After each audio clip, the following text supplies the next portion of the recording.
சித்தப்பா, கனகதுர்கா அம்மா கிட்ட அருள் வாங்கிக்கோங்க.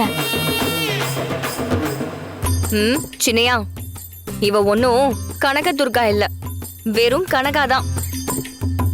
ஊருக்காரங்களுக்கு வேணா இவ சாமியா இருக்கலாம்,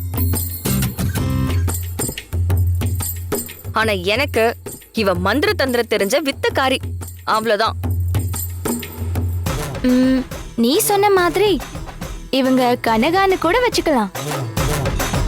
இப்போ சாமி வேஷம் போட்டிருக்காங்கல்ல, அதுக்காகவாச்சும் வந்து ஆசீர்வாதம் வாங்கிக்கோ. நாங்க கோவில்ல இருக்கிற சாமியை தான் கும்பிட வந்திருக்கோம். சாமி வேஷத்துல இருக்கிறவங்களெல்லாம் கும்பிட ஒண்ணும் வரல. என்ன மாயத்தந்திரம் பண்ணாலும் தெரியல, கௌரியையும் இவ பக்கம் இழுத்துக்கிட்டா. சின்னையா, நீங்க வாங்க.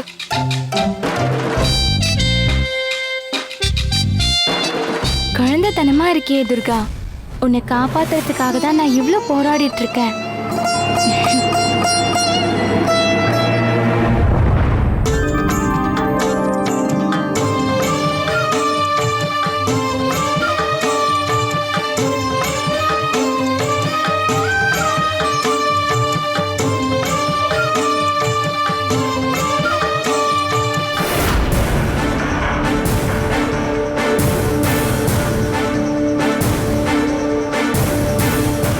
எல்லாம் சரியா போயிட்டு இருக்குன்னு நினைக்கிறீங்களா?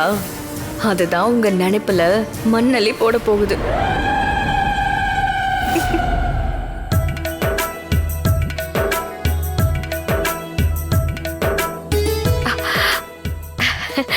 சின்னையா, நீங்க இங்கே இருங்க, நான் சாமி கும்பிட்டுட்டு வந்துடுறேன்.